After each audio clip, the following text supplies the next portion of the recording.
agents who might be starting to have more conversations about new construction with their clients, and they're just kind of dipping their toe in the water.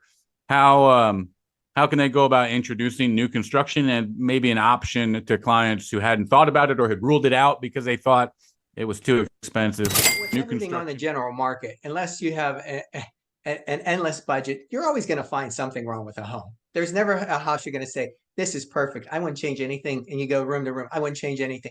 If you really pressed somebody and said, what would you change in this room? Well, I'd probably move that window over. I probably really wouldn't like that. I think the door was in the wrong. Whatever they can figure out, they'll do it. I don't like the floors. I would paint it. So that always leaves you open to, would you like to have a house that's painted in your colors? Would you like to have that extra half bath where this is a great house, everything's wonderful about it, but it's just a 4.2, not a 4.2.5. And I find that that's always the trump card at the very end. If you've exhausted and showing everything, and they've got maybe two that they're kind of interested in, but they're really, you can tell they're not thrilled with it. They haven't fallen in love with the house. Say, hey, okay, let's go take a look at some new construction and let me show you what you can get in that. And they'll head over there, they'll fall in love with it. There's a reason why builders stage like they do. They are perfectly staged. There's not a single builder model you'll see that's cluttered. Everything is done with a reason. There's a lot of psychology behind it, and so they will fall in love with probably a house, a model or two. But usually the challenge is, but that's like another 30,000-40,000 more than I want to spend. So you get into explaining the differences in energy efficiency, the difference in, are you gonna be redoing that AC and that water heater in the next 3 years like you would be on that other house? Or what's the age of the roof? You've already got 10 years on that other roof, and you're going to be replacing it in 10 years. This one, you're good for another 20. So you break it down financially, and you figure out what your local costs are, and you actually they'll understand, and you can actually get what you want versus settling for something different. So that's why I always think it's nice to show new construction right at the end, because people thought, wow, I never imagined I could get into this. And now that you say that, $40,000 sounds like a good investment right now versus, waiting. Why not get what you want, get it brand new, no worries. You told me that if everybody has different things. If they're retired, I don't want to work on a house anymore. If they're younger, I'm busy, I'm always working, and I work late or whatever. I don't want to be working on my house. I don't want to have somebody to fix it.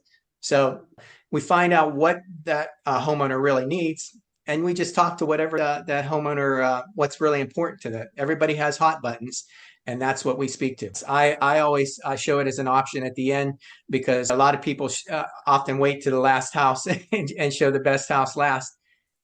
People can see, here's what you can, I always say, unless you have an endless budget, let's go out and let's go see it a half dozen and see what you can get for the money. Here's the budget you've told me. I'm going to show you. I didn't create the market. I only show you what's available in the market. So when you tell me, here's the budget, here's what I'm going to show you that's available in the budget. And we work from there. So you either lose that third garage, you either lose that, retreat like backyard, whatever it might be. What's more important to you? Are you really looking for privacy? This home has that privacy, but it doesn't have the square footage that you're looking for. So that's one of the reasons we look at new construction, because they get a little bit more choices, and everybody loves a new home. You don't have to pull open a drawer and wonder, what is that sticky thing? Everybody wants to have that brand new house to know that toilet has never been sat on. All this stuff has never been used. Nobody's been shaving over this sink. That's the icky part of what people think of the general market. So new construction is always pleasant. Sure, that works well in the sales situation too. I don't mind who wants to argue the fact that isn't it nice to know nobody sat on that toilet before.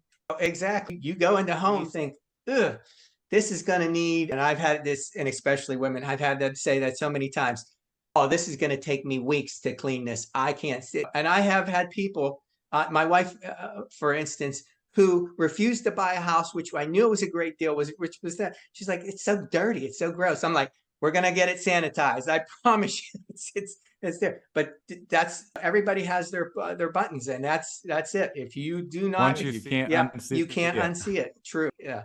So new construction is wonderful. It's yours. It's made for you. So that's wonderful.